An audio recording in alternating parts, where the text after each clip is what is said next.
15 recorded stories that suggest reincarnation is real.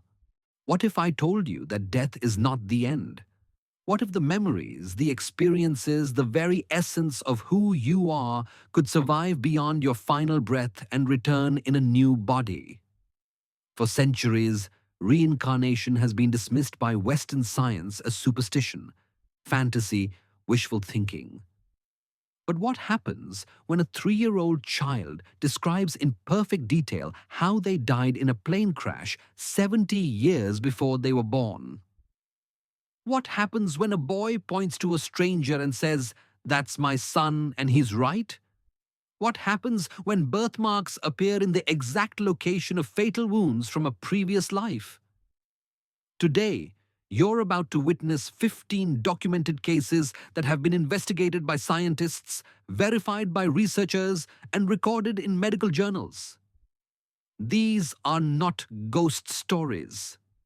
These are not legends passed down through generations. These are real people with real memories, providing real evidence that consciousness might be eternal. I'm going to show you cases where children have described murders they couldn't possibly know about, where they've spoken languages they were never taught, where they've recognized family members from lives they never lived. By the end of this video, you will question everything you thought you knew about life, death, and the nature of human consciousness. So, let me ask you directly. Do you believe in reincarnation? Because after what you're about to see, your answer might change forever. Let's begin with case number 15, a story so precise, so detailed, that even the skeptics struggled to explain it away. Case 15, Taranjit Singh, the boy who remembered being murdered.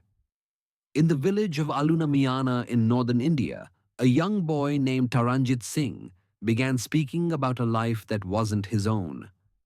He was only 2 years old when he first told his parents, "My name is not Taranjit. My name is Satnam Singh, and I died in a scooter accident." His parents were confused, disturbed even. But Taranjit didn't stop. He described working in a radio repair shop in a village called Chachela, just a few miles away. He talked about the customers who came in, the equipment he fixed, the layout of the shop. He even described specific conversations with regular clients, naming them one by one. But here's where it gets truly impossible to dismiss. Taranjit had a scar on his head, a distinctive mark just above his right temple. And he told his parents exactly how he got it. "A boy threw a stone at me when I was young. It hit me here." He pointed to the scar. Word of this strange child spread through the villages. Eventually, someone from Chachela heard the story and came forward. There had been a boy named Satnam Singh. He did work in a radio repair shop, and he had died in a scooter accident just months before Taranjit was born. When Dr. Ian Stevenson, one of the world's leading researchers on reincarnation cases, investigated this story, he discovered something that sent chills down his spine. Satnam Singh had a scar in the exact same location on his head from a childhood injury caused by a stone. The families had never met. There was no connection between them, no way for Taranjit to have learned these details. Yet this child knew the name of Satnam's father, the location of the shop, the circumstances of the accident, and carried a physical mark that matched the deceased boy's injury perfectly. Skeptics tried to explain it away. Perhaps the families had met in secret. Perhaps someone told the child these stories. But Dr. Stevenson interviewed both families separately and found no evidence of contact. The details Taranjit provided about the shop, the customers, even the specific model of radio equipment were all accurate. So how does a 2-year-old child from one village know intimate details about a teenager from another village who died before he was born? How does he carry a scar in the exact location of a wound that another person suffered? Is it possible that Satnam's consciousness, his memories, his very identity somehow transferred into this new child? Or is there another explanation that science has yet to discover? Case 14. The 7-year-old boy who remembered 9/11. Now let's travel from rural India to modern America, to a case so disturbing that the child's parents refused to share his full name publicly. A 7-year-old boy began having nightmares, violent, terrifying nightmares about fire, smoke, and falling from an impossible height. His parents thought it was just childhood anxiety, perhaps something he'd seen on television. But the nightmares didn't stop. They got worse. One morning at breakfast, the boy looked at his mother and said something that froze her blood. "I used to work in a big building in New York. There were 2 towers. I was in the North Tower when the plane hit." His mother couldn't breathe. Her son was 7 years old, born in 2005. September 11th, 2001 was 4 years before he existed. But the boy continued. He described the impact, the way the building shook, the smell of burning metal and jet fuel. He talked about people screaming, about trying to find the stairwell, about the smoke being so thick he couldn't see. And then he said something that made his mother cry. "I knew I had to jump. The fire was everywhere. I couldn't breathe. So I jumped." The level of detail was impossible. He described specific floors, emergency exit locations, even the color of the carpets in the office corridors. Information that a child born 4 years after the attacks couldn't possibly know, especially details that weren't widely reported in the media. His parents took him to therapists. They tried to find rational explanations. Maybe he'd overheard conversations. Maybe he'd seen a documentary. But the boy's knowledge went beyond what any documentary showed. He talked about the feeling of the windows, the sound of the emergency, alarms, the exact sequence of events that happened on that floor. When researchers examined his case, they found his descriptions matched survivor testimonies from the North Tower. The specific details about emergency protocols, the layout of certain floors, even the smell he described, all correlated with documented accounts. But here's what makes this case truly unexplainable. The boy drew pictures. Pictures of tall buildings with people falling. Pictures that showed details of the tower's architecture that weren't common knowledge. And in every picture, he drew one figure separate from the others, falling alone. He would point to that figure and say quietly, "That was me." Skeptics say it's false memory, that the child absorbed information from the culture around him. But his parents insist he showed no interest in 9/11 before the nightmares began. He hadn't watched documentaries. He hadn't asked questions about it. So how does a child born years after a tragedy carry such vivid, detailed memories of dying in that event? How does he know things that weren't publicly available? Is it possible that one of the nearly 3,000 souls who died that day found their way back through this child? Before we continue, I need to ask you something. Do you believe what you've heard so far is possible? Do you think consciousness can survive death and return in a new body? Take a moment right now and comment below. Just a simple yes or no. I want to know where you stand. And if you're finding these cases as fascinating as I am, hit that subscribe button and turn on notifications. Because we have 13 more documented cases that will challenge everything you think you know about life and death. Case 13, Gujarat Hami, the boy born with the marks of a killer. Our next case takes us to Sri Lanka, to a story so dark, so karmic, that it raises disturbing questions about justice beyond death. Gujarat Hami was born in the 1960s with severe physical deformities. His arms were different lengths, his hands were twisted and unequal, his fingers malformed. In his village, people whispered that this was divine punishment, that he must have done something terrible in a past life to deserve such a fate. And then Hami started talking. At age 5, he told his parents, I did something very bad in my other life. I killed a man. I murdered him. His parents were horrified. What kind of child says such things? But Hami continued, describing the murder in detail. He said he lived in a nearby village and that he killed a man in a dispute. He described the weapon, the struggle, how he used his hands to commit the act. Dr. Ian Stevenson investigated this case extensively. What he found was chilling. Hami's deformities seemed to correspond symbolically to the very act he described committing. His malformed hands, the uneven arms, as if his new body bore the mark of what those hands had done in a previous existence. Stevenson interviewed the family and discovered that Hami's descriptions matched an unsolved murder case from the 1950s, before Hami was born. A man had indeed been killed in the neighboring village in the manner Hami described. The murderer was never caught. But here's the truly unsettling part. Hami showed no remorse for his current condition. In fact, he seemed to understand it.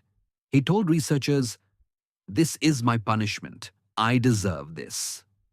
Now, skeptics argue this could be a case of a child internalizing village superstition, creating a story to explain his condition. But Hami provided specific names, locations, and details about the murder that weren't widely known. Details that matched police records from decades earlier. This case forces us to confront an uncomfortable question. If reincarnation is real, does karma come with us? Are we punished or rewarded for the deeds of our past lives? And if so, what does that mean for justice, for morality, for the very concept of a soul? Hami's case suggests that perhaps death is not an escape from our actions, that perhaps in some way we don't yet understand, the scales must be balanced. His malformed hands might be more than a birth defect. They might be evidence. Case 12. Dorothy Eady. The woman who lived 3,000 years from darkness. We move to one of the most documented and extraordinary cases in reincarnation research. The story of Dorothy Eady, a woman who claimed to be the reincarnation of an ancient Egyptian priestess, and who proved it in ways that stunned archaeologists around the world. Dorothy was born in London in 1904. At age 3, she fell down a flight of stairs. The doctor who examined her pronounced her dead. But an hour later, when he returned to confirm the death, the little girl was sitting up, alive and well. But something had changed. From that moment, Dorothy began begging her parents to take me home. She didn't mean their house in London. She meant Egypt, a place she had never been, a country she had never seen except in picture books. As she grew older, her obsession intensified. She would stop in museums, staring at Egyptian artifacts, crying because she wanted to go home. At age 7, she picked up a magazine with photos of the temple of Seti I in Abydos. She pointed at it and said with absolute certainty, "This is my home. This is where I lived." Her parents thought it was a phase. It wasn't. Dorothy eventually moved to Egypt as an adult, changed her name to Seti, which means Mother of Seti, and dedicated her life to working at the temple in Abydos. And this is where things became impossible to explain. She could read hieroglyphics without formal training. She knew ancient religious rituals that hadn't been practiced in 3,000 years, rituals that were only later confirmed by archaeological discoveries. She helped archaeologists locate parts of the temple that hadn't been excavated yet, telling them exactly where to dig, and what they would find. And she was right every time. She described rooms, altars, and garden layouts that were later discovered through excavation exactly as she had described them. She knew the precise location of ceremonial objects that hadn't been seen in millennia. Dr. Hani El Zaini, an Egyptian archaeologist who worked with her, said, "She knew things about that temple that we didn't discover until years after she told us. Things that weren't in any books, things that were buried under sand for thousands of years." Dorothy claimed she had been a priestess named Bentrashit, who served in the temple under Pharaoh Seti I. She said she had an affair with the pharaoh, became pregnant, and rather than bring shame to the temple, she took her own life. Skeptics tried to dismiss her as a woman who simply studied Egyptian history extensively. But her knowledge went beyond what any books contained. She described daily life in ancient Egypt, the smell of specific incense used in rituals, the texture of linen garments, the taste of bread made from ancient recipes. Details that weren't documented anywhere. When she died in 1981, she was buried in the desert near the temple she loved. Archaeologists who worked with her for decades couldn't explain her knowledge. Some called it photographic memory, others called it genius-level intuition. But Dorothy knew the truth. And on her deathbed, she smiled and said, "I'm finally going home." How does a woman from London in the 20th century know things about an Egyptian temple that archaeologists wouldn't discover for 50 more years? How does she read a dead language without being taught? How does she lead experts to locations that haven't been touched in 3 millennia?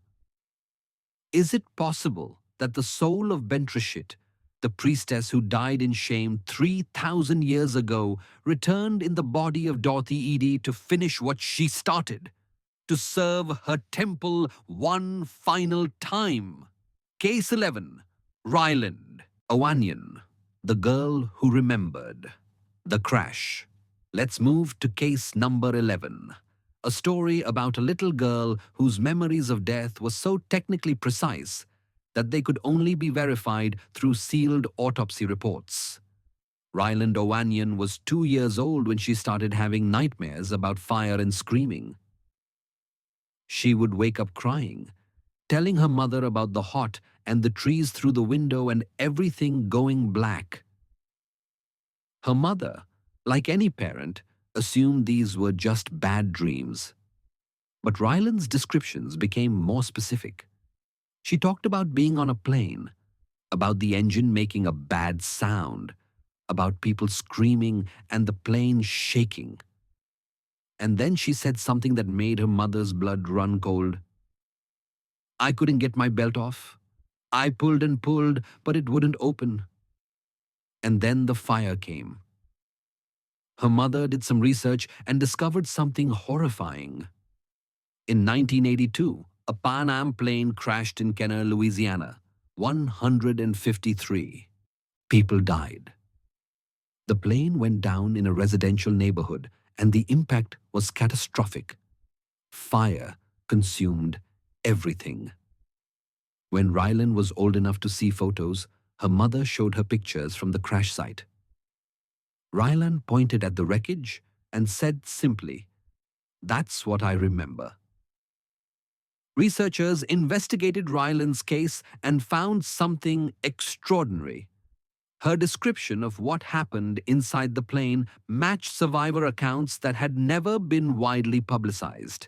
She described the specific sound the engine made before failure.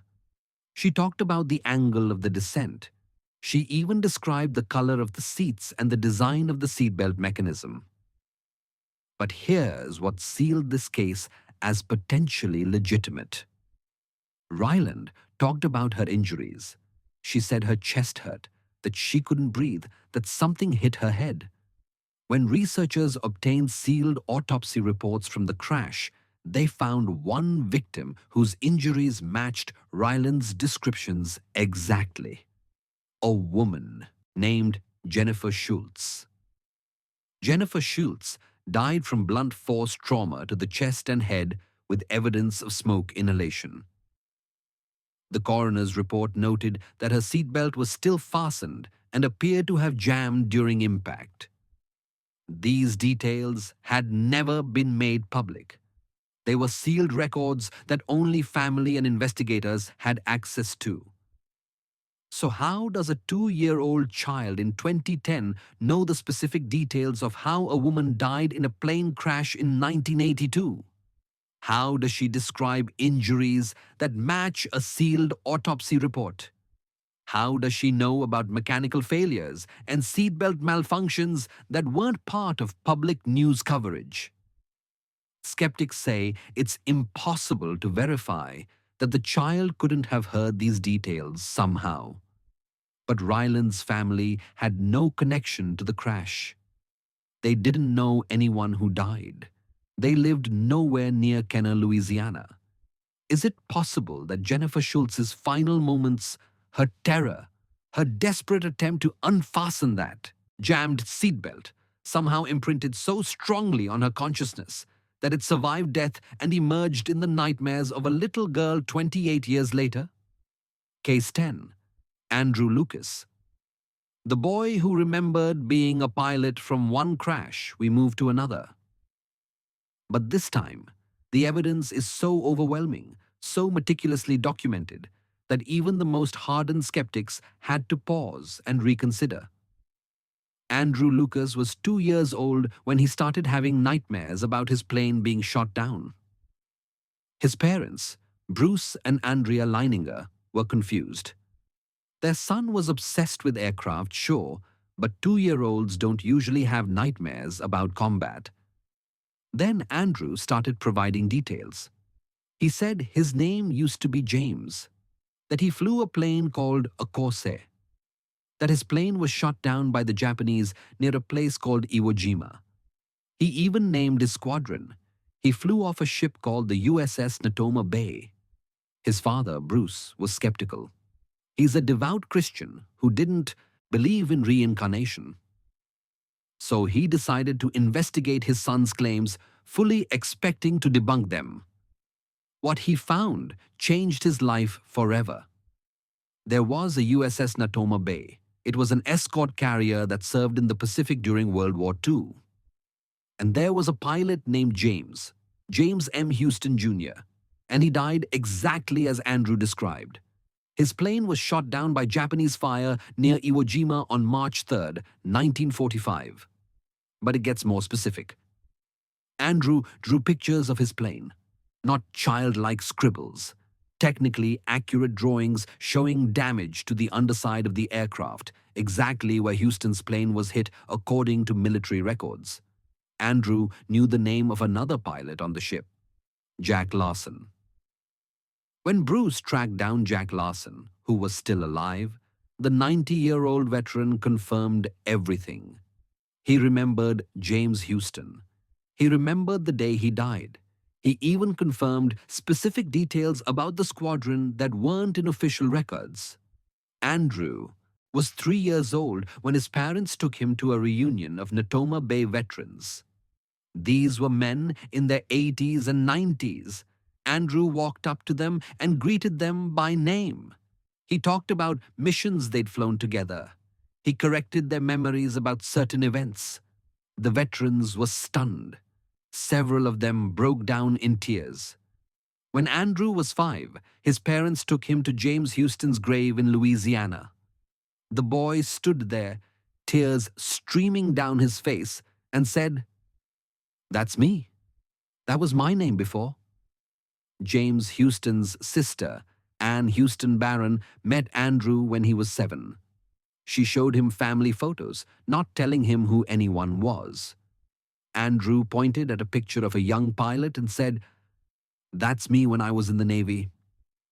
It was James Houston.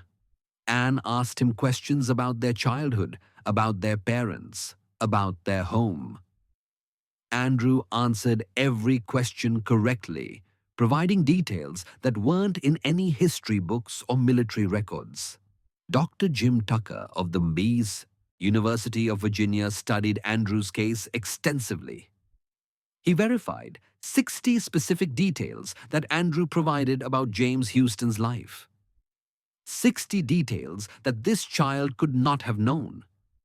Details about the ship, the squadron, the specific mission where Houston died, even personal information about Houston's family. Bruce Leininger, who started as a skeptic, wrote a book about his son's case. He said, "I didn't want to believe it, but the evidence is undeniable. My son remembers a life he never lived." So how does a 2-year-old boy from Oklahoma know the exact circumstances of how a World War II pilot died 60 years before he was born? How does he recognize veterans by name? How does he provide details verified through military archives and eyewitness testimony? Is it possible that James Houston's soul, his consciousness, his unfinished business somehow found its way into this child? Or is there a force in the universe that we simply don't understand yet? We're halfway through these 15 cases, and I want to check in with you. Are you starting to question what you thought was impossible?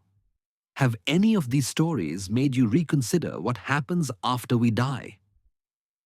Let me know in the comments. And if you're still watching, thank you.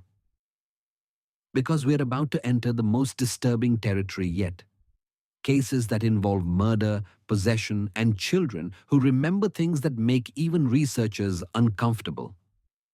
Make sure you're subscribed, because you won't want to miss what comes next. Case 9. Manoj Kumar, the boy who remembered being a criminal. Our next case takes us back to India, to a story that blurs the line between reincarnation and justice. Manoj Kumar was born in October 1964. Almost immediately, as soon as he could speak, he began telling his parents about his other life. But unlike the previous cases we've discussed, Manoj's memories weren't of a normal life. They were the memories of a criminal. He said his name used to be Nab Singh, that he was a soldier who became a bandit, and that he died in February 1964 in a shootout with police. His parents were disturbed. Why would their child claim to be a violent criminal? But Manoj was insistent. He described the shootout in vivid detail, the location, the number of police officers, even what he was wearing when he died. He said he was shot multiple times in the chest and that he fell near a river. Word of this strange boy spread, and eventually someone from the neighboring village came forward. There had been a man named Nab Singh. He was a soldier who turned to robbery, and he had been killed by police in a shootout in February 1964, just 7 months before Manoj was born. Dr. Ian Stevenson investigated this case personally. What he found was disturbing and fascinating in equal measure. Manoj's description of the shootout matched police records exactly.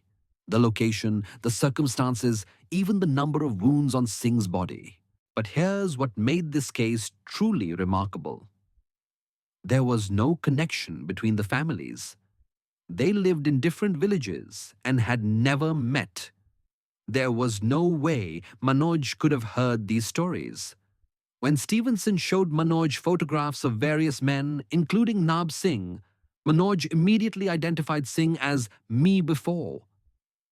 And when Stevenson compared photos of Singh with Manoj as he grew older, the physical resemblance was striking. They shared the same facial structure, the same eyes, even the same mannerisms. This case raises a deeply uncomfortable question. If reincarnation is real, do criminals come back? Does the soul of a murderer or a thief return in a new body? And if so, does that mean evil can be reborn? Manoj himself seemed troubled by his memories. He told researchers, "I don't want to be like him. I want to be good in this life." It's as if the soul of Nab Singh was given a second chance. a chance to make different choices, to live differently. Or perhaps consciousness carries no moral weight. Perhaps it's simply a recording of experiences transferred from one vessel to another, and the new person decides what to do with those memories. Whatever the explanation, one thing is certain. Manoj Kumar knew things about a dead criminal that he had no rational way of knowing, and that knowledge came from somewhere. Case 8. Barbaro Carlen, the girl who remembered Anne Frank. Now we move to one of the most famous and controversial reincarnation cases ever documented. The story of Barbaro Carlen, a Swedish woman who claimed to be the reincarnation of Anne Frank. Barbaro was born in 1954, 9 years after Anne Frank died in Bergen-Belsen concentration camp. From a very young age, before she even knew who Anne Frank was, Barbaro had nightmares. Nightmares about men in uniform coming upstairs, about hiding in a dark room, about fear and hunger and the sound of boots on wood. She told her parents, "That's not my real name. My name is Anne." When Barbara was 7 years old, her parents took her to Amsterdam. They didn't tell her where they were going. But when they arrived at Anne Frank's house, Barbara became agitated. She said, "This is my house. This is where I lived." Her parents thought it was a coincidence. But then Barbara did something that made them question everything. She led them directly to the bookcase that hid the entrance to the secret annex. Before the tour guide could explain anything, before anyone told her about the hidden rooms, she walked up to that bookcase and said, "This is where we hid. This is where they found us." Inside the annex, Barbara pointed to specific places and described what happened there. She knew where Anne's diary was kept. She knew which room Anne slept in. She knew details about the daily routine of those in hiding that weren't in the published diary. When researchers showed her photos of people from that era, she immediately identified Otto Frank, Anne's father. She pointed at him and said, "That's my papa." Barbara went on to become a successful author, writing several books about her experiences. She faced enormous skepticism and even hostility from people who thought she was exploiting Anne Frank's memory. But Barbara maintained her story until her death in 2021. Dr. Jim Tucker studied her case. He noted that Barbara's personality aligned closely with Anne Frank's. Both were writers, both had a deep sensitivity to injustice, both showed remarkable resilience in the face of trauma. But skeptics argue that Barbara could have simply studied Anne Frank's life obsessively and convinced herself she was Anne reincarnated. That's possible. But it doesn't explain how, at age 7, before she knew anything about Anne Frank's story, she walked directly to a hidden bookcase in a house she'd never visited and announced it was the entrance to her hiding place. It doesn't explain the nightmares that started before she ever learned about the Holocaust. It doesn't explain the visceral emotional reaction she had to that house in Amsterdam, as if her body remembered what her mind was only beginning to understand. Is it possible that Anne Frank, who died at age 15 in one of history's darkest moments, was given another chance at life? That her consciousness, her spirit, her unfinished dreams found their way into a little girl in Sweden? Or is this a case of a sensitive child who absorbed the story of Anne Frank so deeply that she came to believe she was Anne? The evidence doesn't provide a clear answer, but it makes us question what we think we know about the persistence of identity beyond death. Case 7. Ian Hagedorn, the boy who remembered being a police officer. Let's shift to case number 7. a story about a child whose memories were so specific that researchers had to dig through decades-old police reports to verify his claims. Ian Hagedorn was 4 years old when he told his parents he used to be a police officer in New York. He said he was shot during a robbery at a store and that he died on the sidewalk because he couldn't breathe anymore. His parents thought it was an overactive imagination. Kids watch movies, they play pretend. But Ian's story never changed. He repeated the same details over and over. He described the layout of the store, the color of the uniform he wore, even the badge number on his chest. Dr. Jim Tucker at the University of Virginia heard about Ian's case and decided to investigate. What he found was remarkable. Tucker searched through police department records from the 1970s and 80s. He found a case that matched Ian's description almost perfectly. A New York police officer had been shot during a convenience store robbery. The officer had died on the sidewalk from a chest wound that caused respiratory failure.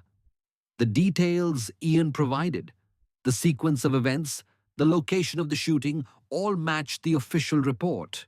Information that wasn't widely publicized. Information that a child born decades later shouldn't know. But here's what made Tucker believe this was more than coincidence. Ian drew a picture of the badge. He drew the specific design, the number placement, even small details that were unique to that era of NYPD badges. When Tucker showed the drawing to retired officers from that precinct, they confirmed it was accurate to the time period Ian described. Ian also talked about his police family. He said he had 2 kids and a wife who had dark hair. Tucker tracked down the deceased officer's family. The officer did have 2 children. His widow did have dark hair. None of this information was publicly available.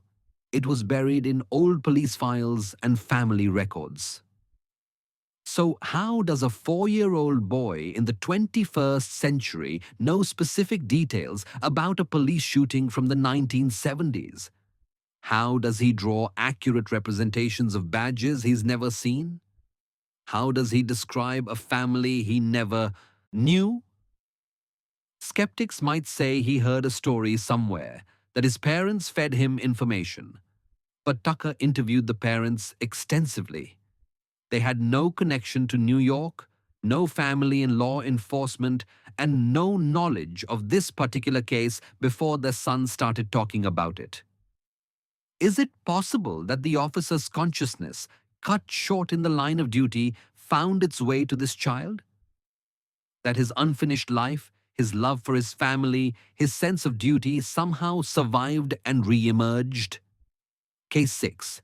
Sumitra Singh, the girl who became someone else. Our next case is perhaps the most disturbing and unusual on this list. It's not just about remembering a past life. It's about a complete personality change. Some call it reincarnation. Others call it possession. But whatever you call it, what happened to Sumitra Singh defies every explanation science has to offer. Sumitra was a 19-year-old woman living in a village in Uttar Pradesh, India. In July 1985, she fell into a mysterious coma. Her family thought she was dying. They called for doctors, for priests, for anyone who could help. 3 days later, Sumitra woke up. But she wasn't Sumitra anymore. The young woman who opened her eyes looked at her own family as if they were strangers. She said, "Who are you? Where am I? I want to go home. I want to see my children." Her parents were terrified. Their daughter didn't recognize them. She spoke differently, moved differently. Even her facial expressions had changed. And then she said something that made everyone in the room freeze. "My name is Shiva Tripathi. I'm from Etawah. I was killed by my in-laws. They pushed me in front of a train." Sumitra's family was horrified. They thought she was possessed by a demon or a spirit. But the young woman was insistent. She demanded to go to Etawah, a village she'd never visited, to see her family. Eventually, word reached the Tripathi family in Etawah, and they came to see this girl who claimed to be their deceased daughter. Shiva Tripathi had died 2 months earlier in May 1985. She was 22 years old. She had been found dead on railway tracks. The official ruling was suicide, but the family suspected murder by her in-laws. When the Tripathi family met Sumitra, they were stunned. This girl knew things about Shiva that no one else could know. She recognized Shiva's children immediately and called them by their nicknames. She knew secrets about Shiva's marriage, about abuse she had suffered, about family disputes that were never discussed publicly. She even knew where Shiva had hidden jewelry that had been found after her death. Dr. Ian Stevenson investigated this case extensively. He interviewed both families and found no evidence of prior contact. Sumitra, before her coma, had never been to Etawah.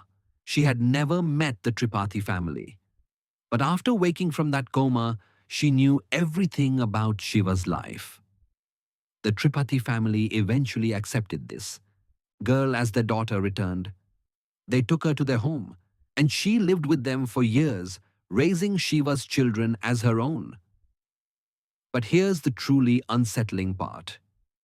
Sumitra's original personality never fully returned. It was as if Shiva's soul had taken over Sumitra's body completely. This raises a terrifying question. Is it possible for one soul to replace another? Can consciousness transfer not just through birth, but through some other mechanism? Did Sumitra die in that coma? And did Shiva's consciousness, desperate to return to her children, somehow claim that empty vessel? Or is there a more mundane explanation? Dissociative identity disorder, psychosis, an elaborate hoax? Whatever the truth, the Tripathi family believes their daughter came back. And Sumitra's family had to grieve for a daughter who was still alive but no longer themselves. We are entering the final stretch of these 15 cases. And if you've made it this far, you're seeing patterns. Children who remember deaths they never experienced. Physical marks that correspond to past wounds. Knowledge that can't be explained away. But our remaining cases are going to push even further. We're going to see children who remember lives on other planets, children who recognize themselves in photographs from decades before they were born, and a case that links reincarnation to one of America's most beloved sports heroes. Stay with me, because the most compelling evidence is still to come. Case 5, Ryan Hammonds, the Hollywood agent who came back. Ryan Hammonds was 4 years old when he started having nightmares about being in a place where everybody's dancing and the ladies are pretty. He would wake up crying, saying he wanted to go back to Hollywood, to his other home. His mother, Cindy, was confused. They lived in Oklahoma. They'd never been to California. Why was her son so obsessed with a place he'd never seen? Then Ryan started providing details. He said he used to work with movies and dancing, that he had a big house with a pool, that he knew famous people and went to fancy parties. Cindy thought her son had an overactive imagination.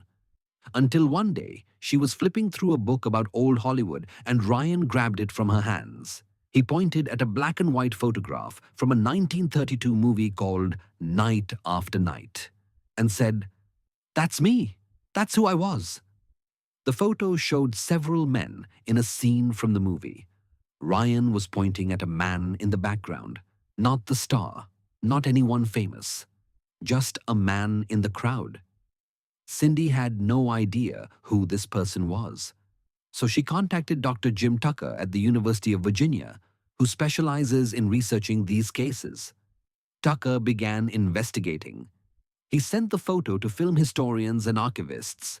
It took weeks, but they finally identified the man Ryan had pointed to. His name was Marty Martin. He was a Hollywood extra who later became a talent agent and eventually worked on Broadway. And here's where it gets remarkable. Tucker sat down with Ryan and asked him questions about his previous life. Ryan provided more than 50 specific details. He said he was married 5 times. Marty Martin was married 5 times. He said he had 2 sisters. Marty Martin had 2 sisters. He said he lived in a pink house with a swimming pool. Property records showed Marty Martin owned such a house. Ryan said he worked with a famous actress named Rita Hayworth. Marty Martin's employment records showed he worked on productions featuring Rita Hayworth. But here's the detail that stunned Tucker most. Ryan said he traveled to Paris on a ship and that the ship had the most beautiful blue water and that he was seasick.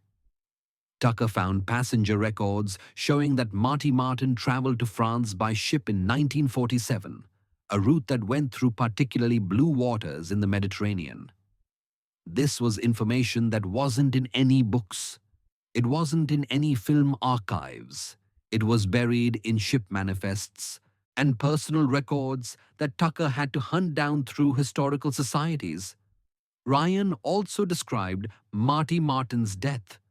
He said he just got tired and went to sleep. Marty Martin died of a heart attack in his sleep in 1964.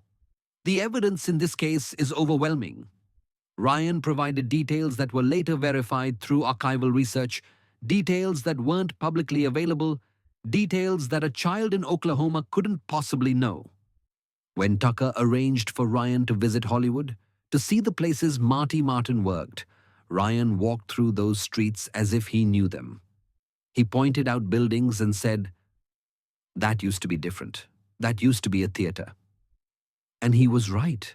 The buildings had been renovated and changed since the 1950s, but historical photos confirmed they looked exactly as Ryan described. So how does a 4-year-old in Oklahoma recognize a man in a 70-year-old photograph and then proceed to provide dozens of accurate details about that man's life? How does he know things that required months of archival research to verify? Is it possible that Marty Martin's consciousness, his memories of bright lights and beautiful people and a life lived on the edges of fame, somehow found their way into this child? Case 4, Boriska Kiprianovich, the boy from Mars. Now we're going to take a hard turn into territory that even reincarnation researchers find difficult to accept. This is the case of Boriska Kiprianovich, a Russian boy who claims he's not just reincarnated from another life on Earth, but from another planet entirely. Boriska was born in 1996 in the town of Zhirinovsk, Russia. From the moment he could speak, he was different. He spoke in complete sentences at 8 months old. By age 2, he was reading newspapers. His parents thought he was a genius. But then, Boriska started telling stories that went beyond genius. He said he came from Mars. He described a Martian civilization that existed millions of years ago. He said they had flying ships powered by magnetic energy, that they built enormous cities underground, and that their civilization was destroyed in a catastrophic nuclear war. He claimed that he himself was a Martian pilot who flew missions to Earth in the distant past. He said Martians used to visit Earth regularly and that they helped the ancient Egyptians build the pyramids. Now, this sounds like the fantasy of an imaginative child, science fiction absorbed from movies and books, except Boriska had knowledge that scientists couldn't explain. He described the composition of Mars's atmosphere with technical accuracy that was later confirmed by space missions. He talked about underground water reserves on Mars before NASA discovered them. He drew detailed diagrams of spacecraft propulsion systems that actual aerospace engineers said were theoretically possible. Russian scientists who interviewed Boriska were stunned by his knowledge of astronomy, planetary, physics, and ancient history. He could discuss concepts that university students struggle with. And he did it at age 7. Boriska also made specific claims about Earth's past. He said there is a hidden chamber under the Sphinx in Egypt that contains important knowledge. This claim has been made by others, but Boriska provided specific details about the location and contents that hadn't been published anywhere. He described ancient Lemurian civilization, a lost continent that some historians believe existed in the Indian Ocean. He gave details about their technology, their society, their downfall, details that aligned with obscure historical theories that a child shouldn't have access to. Now, skeptics rightfully point out that this case is very different from the others we've discussed. There's no way to verify life on Mars. There's no documentation to check his claims against. But here's what makes researchers pause. Boriska's knowledge of advanced physics, astronomy, and ancient history is real and verifiable. At age 7, he could discuss complex scientific concepts accurately. Where did that knowledge come from? His parents insist they never taught him these things. They're not scientists. They don't have libraries of advanced physics books. Yet their son speaks about these topics as if he lived them. Is it possible that consciousness can travel not just through time, but through space? That beings from other worlds could reincarnate on Earth? Or is Boriska simply a profoundly gifted child who absorbed information at an incredible rate and then created an elaborate mythology to explain his own intelligence? Whatever the answer, one thing is certain. Boriska knows things that 7-year-olds typically do not know, and he speaks about Mars not as a distant planet but as home. Case 3. Luke Bird, the boy who remembered being Lou Gehrig. From Mars, we return to Earth, to one of America's most famous baseball players, in a case that gives us chills with its specificity. Luke Bird was 2 years old when he started talking about baseball. Not unusual for an American boy. But Luke didn't just like baseball. He claimed he used to play baseball in the major leagues for the New York Yankees, and his name was Lou. His mother, Connie, thought it was cute. She humored him. But Luke was insistent. He would point at old photos of Lou Gehrig and say, "That's me. That's when I was big." He talked about playing first base, about his teammates, about a disease that made him very sick. He even mentioned the rivalry with the Red Sox. Connie started researching. She discovered that Lou Gehrig died in 1941 of ALS, a degenerative disease that attacked his muscles. He was forced to retire at age 36, delivering his famous luckiest man speech at Yankee Stadium. Luke knew about this. Without being taught, he would sadly say, "I got sick. My muscles stopped working. I had to say goodbye."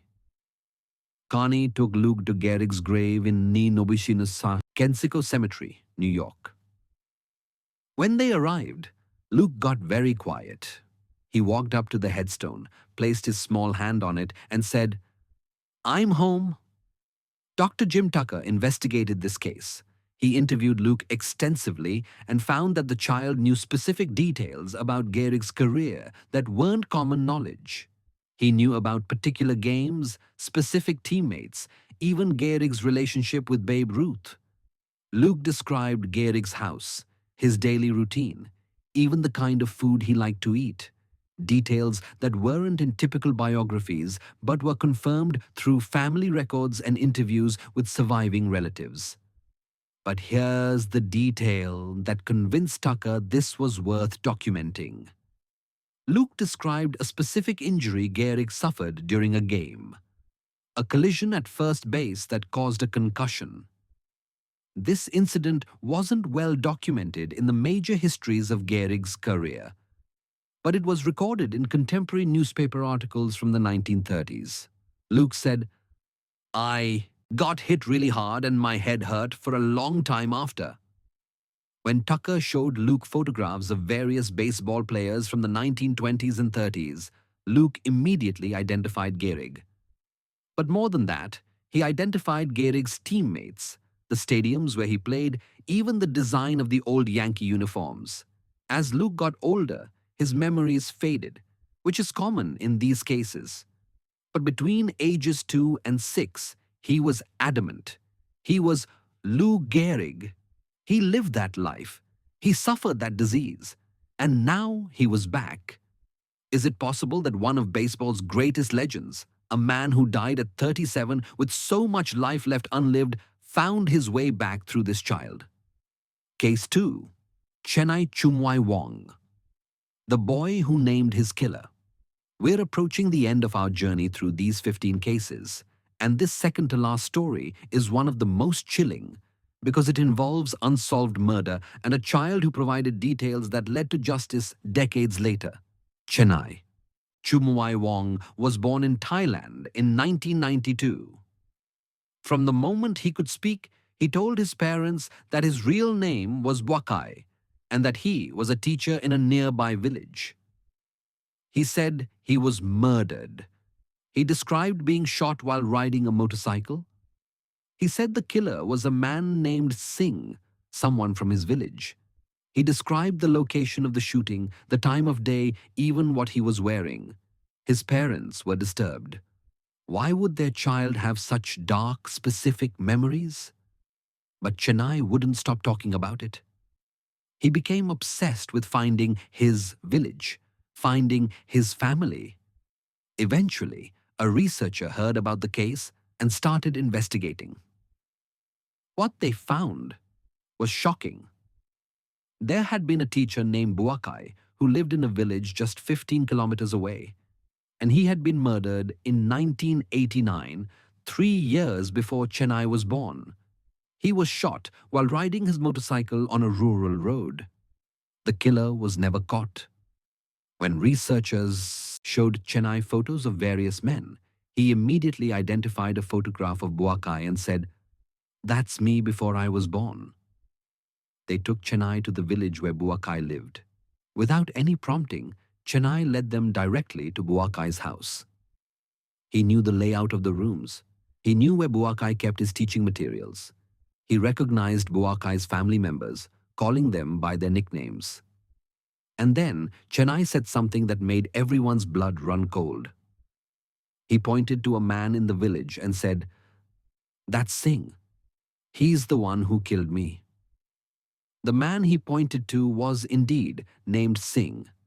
And when police investigated, they found that Singh had motive and opportunity to have committed the murder in 1989. There had been a land dispute between Singh and Buakai. The case was reopened. Based partly on Chennai's testimony and identification, Singh was questioned extensively. Though he was never formally charged due to lack of physical evidence, the community became convinced that Chennai had identified the real killer. But here's what makes this case truly remarkable. Chennai knew details about the murder that had never been made public. He described the exact location of the shooting down to specific landmarks on the road.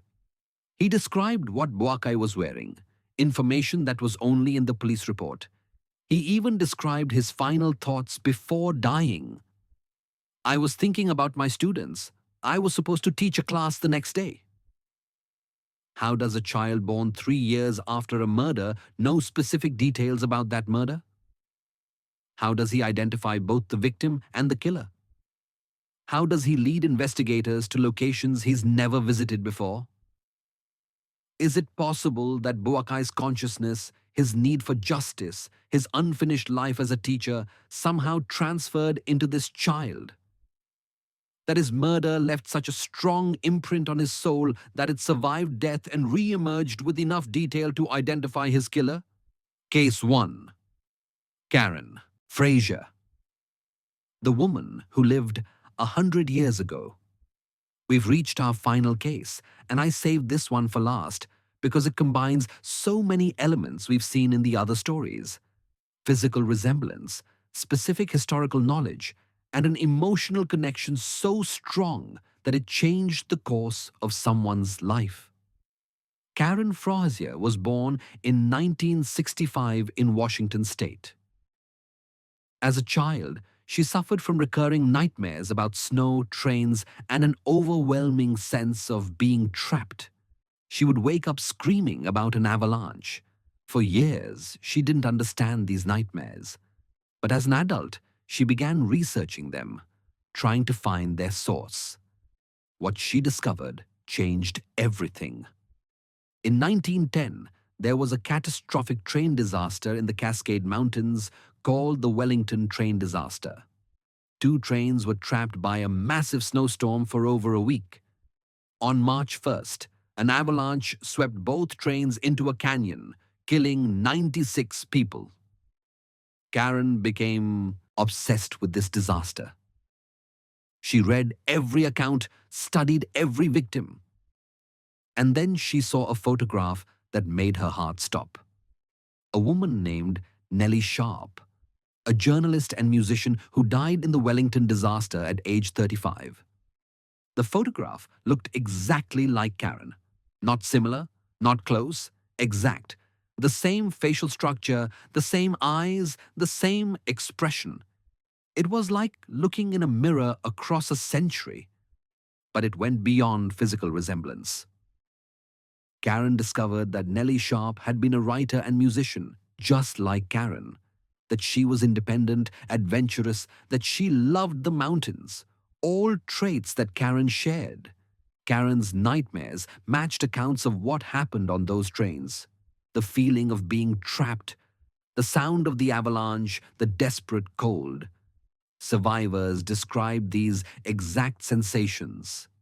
Karen eventually traveled to the site of the Wellington disaster. When she arrived at the location where the trains were swept away, she was overwhelmed with emotion. She said, "I knew this place. I could feel where the trains had been. I knew exactly where to stand." Researchers who studied her case noted that Karen had knowledge of the disaster that went beyond what was in published accounts. She described the interior of the trains, the conversations people had during the week they were trapped, the sounds and smells of the disaster. When shown photographs of various victims, Karen immediately identified Nellie Sharp. She also identified several other passengers, calling them by names that weren't written on the photos, names that later turned out to be correct. Is it possible that Nellie Sharp, a journalist whose life was cut short in that frozen canyon in 1910, found her way back through Karen Frazier? That her love of writing, her adventurous spirit, her unfinished life somehow persisted and re-emerged 55 years later? Karen believes it. She's written books about reincarnation and her connection to Nellie Sharp. She says, "I'm not Nellie, but Nellie's experiences are part of me. Her memories live in me." Conclusion. 58 Hokeki 60. Oskij. We've journeyed through 15 documented cases, 15 stories of children and adults who remembered lives they never lived, who knew things they couldn't possibly know, who carried scars from wounds they never received. We've seen a boy who identified his killer across lifetimes, a girl who knew the exact details of a plane crash from decades before her birth, a child who recognized World War II veterans and called them by name, a woman who led archaeologists to ruins buried for 3,000 years. The skeptics will say these are coincidences, false memories, elaborate hoaxes. And maybe some of them are. But can coincidence explain a child who provides 50 verified details about the life of a Hollywood agent he identified in a random photograph? Can false memory explain a boy who knows sealed autopsy details from a crash before he was born? And any rational explanation account for all 15 of these cases? Dr. Ian Stevenson spent 50 years studying over 3,000 cases of claimed reincarnation. Dr. Jim Tucker has continued his work applying rigorous scientific standards to each investigation. These aren't paranormal enthusiasts looking for ghosts. These are serious researchers from major universities publishing in peer-reviewed journals. And their conclusion, careful and measured as it is, suggests something extraordinary. Consciousness might survive death. Memory might transfer from one life to another. The essence of who we are might persist beyond the grave. Think about what that means. It means death might not be an ending, but a transition. It means the people we love might return in new forms. It means we might carry wisdom from lives we don't remember living. Or perhaps there's another explanation that science hasn't discovered yet. Perhaps there's a field of information, a cosmic database that some people can tap into. Perhaps consciousness is more than just brain activity, more than just neurons firing. Whatever the truth, these 15 cases force us to confront a fundamental question. What are we? Are we just bodies, just brains, just chemical reactions that cease when we die, or are we something more? Something that can survive, that can remember, that can return? I don't have the answer. Neither do the scientists who study these cases. But I do know this. The evidence is real. The testimonies are documented. The verifications are thorough. Something is happening that we don't fully understand. Something that challenges our assumptions about life, death, and the nature of human existence. So I'll ask you one final time. Do you believe in reincarnation? After everything you've heard today, has your answer changed? Let me know in the comments. Tell me which case affected you most. Tell me if you've had experiences that might be related to past lives. This conversation doesn't end here. It starts here. If you found this video fascinating, make sure you're subscribed because we're going to continue exploring these mysteries. The nature of consciousness, near-death experiences, children who remember things they shouldn't know. There's so much more to discover. Thank you for joining me on this journey. Thank you for keeping an open mind. And remember, the greatest mysteries aren't about what we know. They're about what we've yet to discover. See you in the next video.